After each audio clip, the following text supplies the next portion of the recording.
Hello and welcome to another tutorial from CamiPaige Boutique.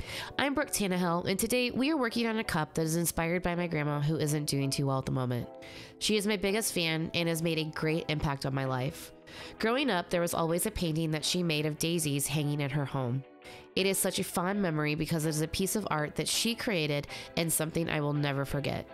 My grandma showed me it is okay to be artistic and constantly strive to be creative. So Mama, this video is for you. As always, all the products I use will be listed in the description below, and you may even find a coupon code or two that will save you some coin. Also, come join our exclusive Facebook group where you can take advantage of upcoming freebies and giveaways that you aren't going to want to miss. So without further hesitation, let's go ahead and get started. For this design, I started with a fully prepped and sanded 30-ounce straight skinny from Parish Tumblers, spray painted it white, and let that dry for about 45 minutes before moving into this step. Now, I'm taking between 1 and 2 milliliters of epoxy, and I am just taking my time, making sure that I'm getting a nice even coat over the entire surface of the cup. So don't forget your bottoms, but you just want barely enough epoxy on there to act as the adhesive for the glitter. Now, the reason why I apply my glitter using this method is because I feel like epoxy gives me the longest working time and it gives me the best coverage. So by just using epoxy as the adhesive, you don't have the streakiness, you don't have any of like the bare spots that you have with some of the other methodologies out there, and I just think it works the best. I let the cup sit for about 1 to 2 minutes just so the epoxy can even itself out, and then we're going to be grabbing Wonder from Boujie Glitter Boutique. I absolutely love this white mix because it just has so many different shades to it, and I guess that's not even the right word, but it's just such a beautiful mix because of all the different shapes and cuts of glitter that you just get such an amazing sparkle. And I feel like it's got like a little bit of a blue almost like iridescent shade to it that is perfect for the vinyl that we're going to be using for this design. So you don't have to worry about being too heavy-handed. Just make sure to get a really great base layer to your cup over the entire surface. Granted, make sure you get that bottom nice and covered. And do you see how beautiful that sparkle is? Oh my goodness, I absolutely love this glitter. It's just amazing. Once we have the good coverage over the whole thing, I just like to take the cup, and since this is a chunky mix, and just roll it over the cardstock. This is just making sure that everything is laying nice and flat before we move into epoxy. After that was done, I let it dry for about 1 to 2 hours. Then I moved into 2 coats of epoxy, 20 milliliters each. Let that dry for about 4 to 6 hours for each layer, and then it was time for sanding. Once both coats of epoxy are dry to the touch, I grab my Dremel and my 120 grits flap wheel, set it to about the 8 setting, and I start at the top rim of the cup. What I'm doing here is I'm exposing just the littlest sliver of stainless steel so that my next coats of epoxy have something to adhere to and create a really great seal. Now, if you watched any of my previous tutorials, I usually do this later on in the cup making process, especially when it's closer to the end. But because we're applying vinyl over the entire cup, I want to do it at this step so that we don't take any chances of getting the vinyl all cut up. So start with the flap wheel. After that, I grab my 80 grit sanding block and I come in just to make sure that I give a nice edge, like a finished edge look to the cup, and then that there's no any sharp little dagger points from the flap wheel. After the top's done, I move into the bottom of the cup, and all I'm doing is I'm feeling around to make sure that we're getting a nice smooth surface for the next layer of epoxy and vinyl. So this sanding, you want to make sure, granted, this is key, make sure that you have at least 2 coats of epoxy over your glitter. Otherwise you risk sanding your actual glitter and it's going to take away the shine and the beautiful sparkle. So I'm just going around knocking down any of the high points of the chunky glitter, and just again I'm just feeling around and then coming in with the sanding block. Then I grab my orbital sander and I come in for the finishing touch. Now you're probably wondering, why did I come in with the orbital sander if I just used the sanding block? The reason is because the orbital sander, since it has a rigid bottom, it's really working to give me a nice smooth surface. So sanding blocks can run the risk of creating bigger divots even when they're knocking down the high points because they're bendy and have more ply to them.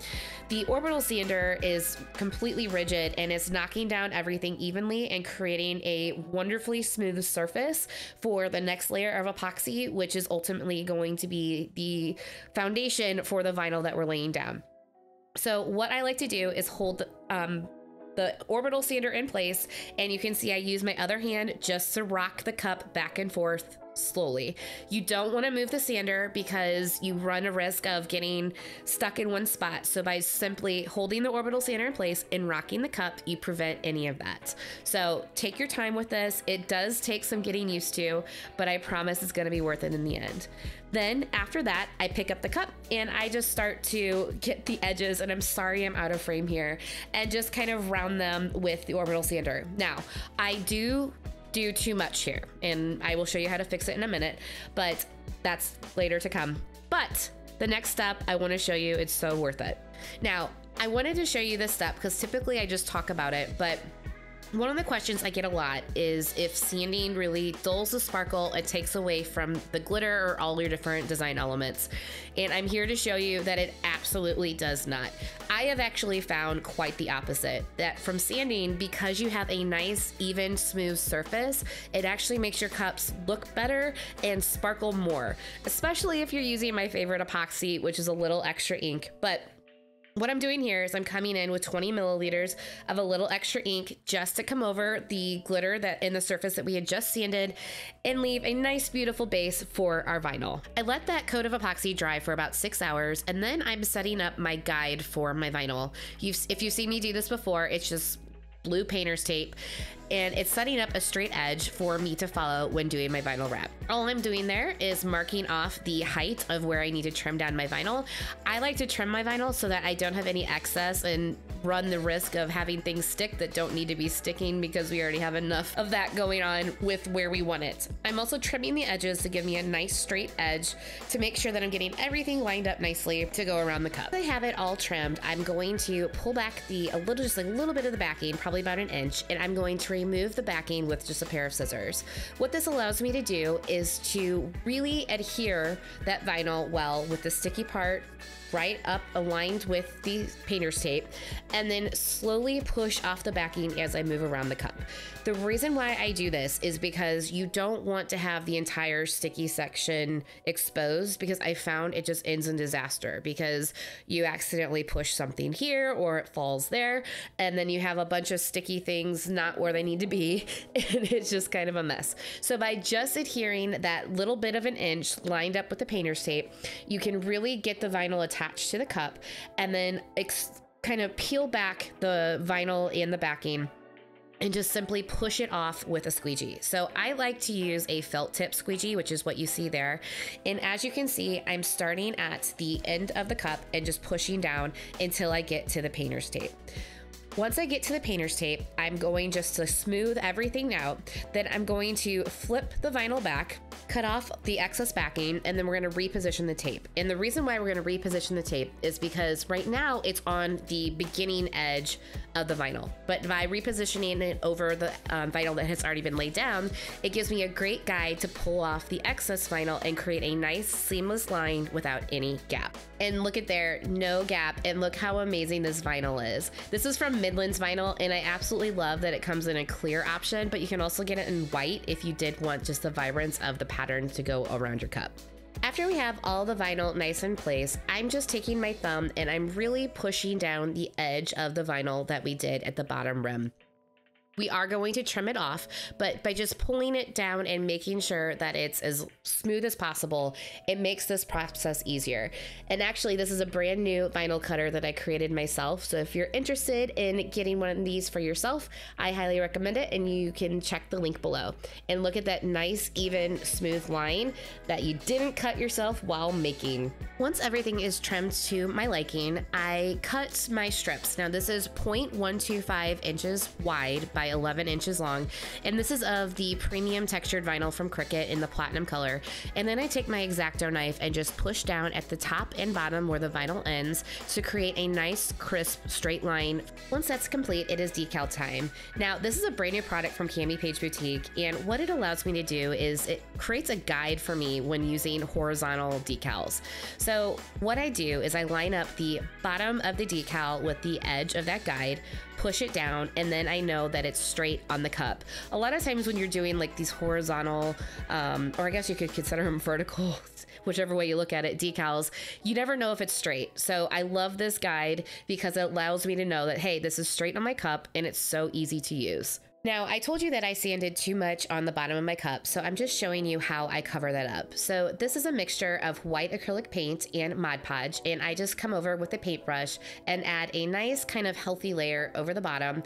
And then I go ahead and sprinkle over the top of it the Wonder glitter that we used everywhere else. This is just a nice way to hide any little boo-boos that might have happened during sanding, and I would rather fix it rather than just leave a big mistake on my cups. So I wanted to show you the methods that I use in case a little mishap happens.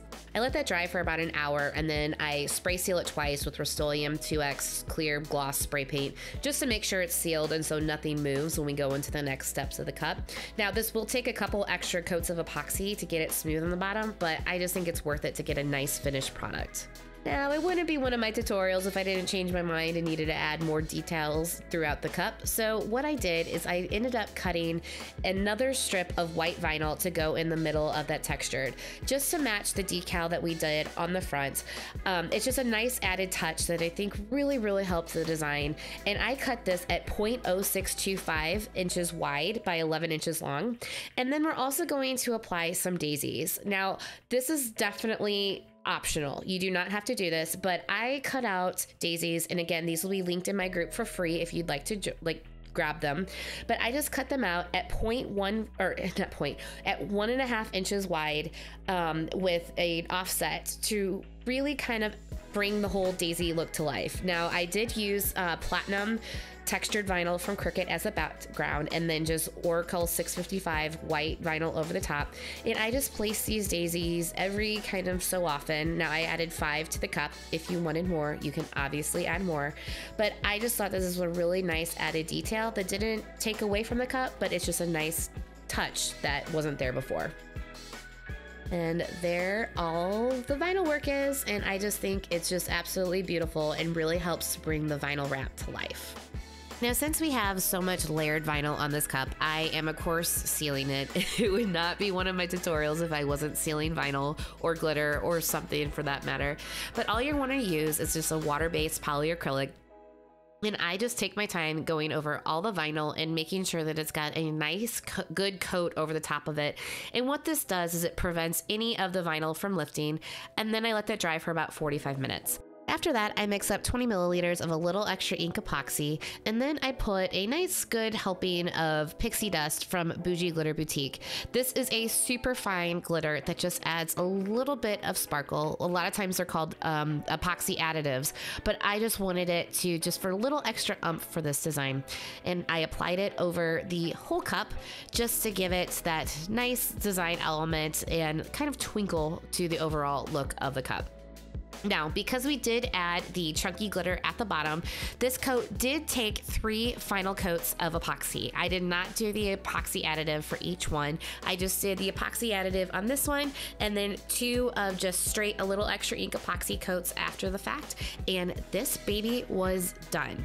I absolutely love how this cup came out. I think it's an amazing representation of my grandma, just of how beautiful daisies can really be in art in everyday life. And the decal is actually extremely meaningful because it states "Bloom my true wildflower," which is something that really speaks to be your true self and don't be afraid to be creative, artistic, or anything in this world. Again, I love you, Mama, and this cup is totally for you. I hope this tutorial inspires you to create something beautiful.